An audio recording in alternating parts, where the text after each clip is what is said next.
as contact zones in which we can, in a healthy way, disagree with each other and still exchange with each other. In a project, an Erasmus-funded project that is educational money, working with cultural partners in adult education, it is something that couldn't be more suitable than in this place here, a community center in Saint-Gilles that brings communities together, where there are classes, educational programs, concerts, cultural activities. So in a way, let's see if we also maybe stay for a concert tonight or hang around in the building and learning about contact zones during the day. Maybe our judgment will be we need to add this place to our map as well. Let's see. We can critically assess it, but I'm really happy that we are here today. Yesterday evening we had a little bit, or afternoon, a broader picture of where we would situate the contact zones in the political discussion. We framed it a little bit in the discourse around cultural democracy and cultural rights, that we all have the right to not only access culture but participate in culture. And what does that mean if we have the right to participate? It of course means that clashes are inevitable, and how do we deal with them? We are going to unpack that a little bit today with the partners of the Training for the Contact Zone project.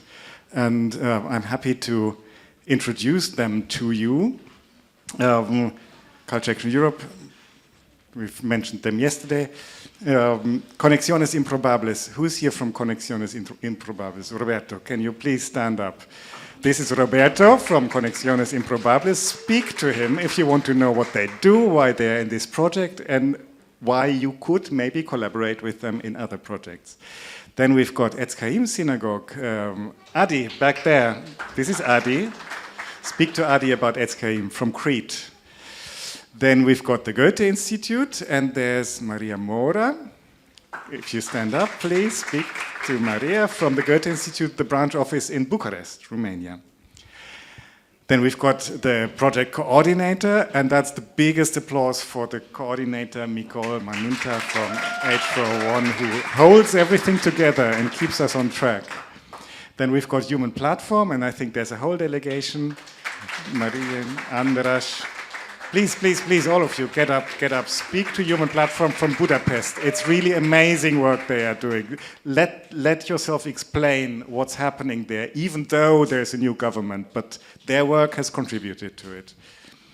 Then we've got Pel from Porto. We've already done an exercise with them.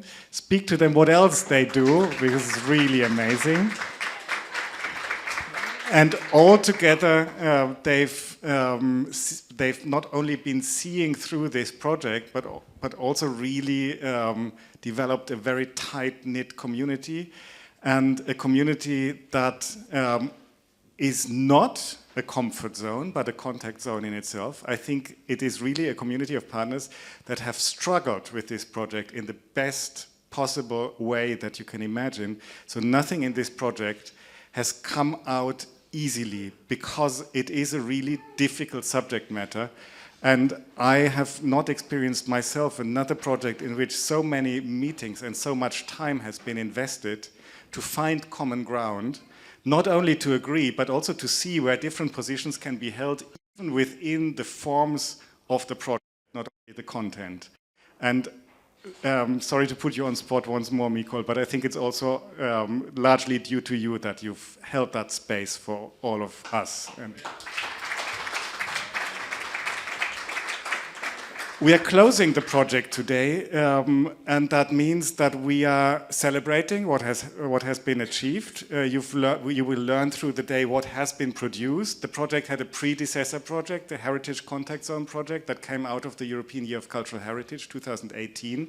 That was a Creative Europe funded project that has produced a toolkit. This is an Erasmus project that has looked at what kind of educational tools can we develop so that museum mediators or other cultural workers can implement contact zones in their institutions.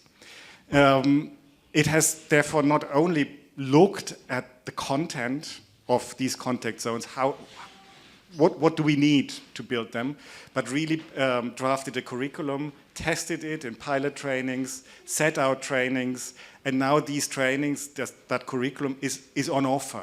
It can go out, it can have a life of its own in the world. It can fly, change, develop, grow, and we'll look into that over the course of the day. But then also, we've looked at how this learning could maybe impact systemically on how the preconditions for the work we do in culture, how they might be better changed in order to facilitate and allow for contact zones in an easier way. Think about how we govern institutions, how we fund institutions, how we embed the mission of a cultural institution in a bigger political picture. So that's why we've also developed a manifesto, and in the next session I'm happy that Marie and Luisa will go through that as well. And then I guess that this is not a mission accomplished. This is the end of this project, but we are looking forward what the next steps could be. So I hope that in the course of the day, the sessions that we will go through and the conversations we will have will somehow also generate some vision, ideas, and maybe concrete partnerships as well that will lead not necessarily to the next project, possibly, but at least to activities that will sustain the ideas and the forms that have been developed in that project. We will have today also again an online audience. I'm very happy that my colleague Ries Nugent, that you've met yesterday in person, but he's now virtually in the parallel universe to that to our real space. There's an online space with online participants, and my mirror image on the other side is now Ries. We will also later, when we go into parallel sessions, also experiment with parallel sessions in the online realm. Let's see how that will go, but it's really exciting. Then Kerem, who produced this event and who will be around, deserves a big thanks. That we will do later, maybe, when everything went well.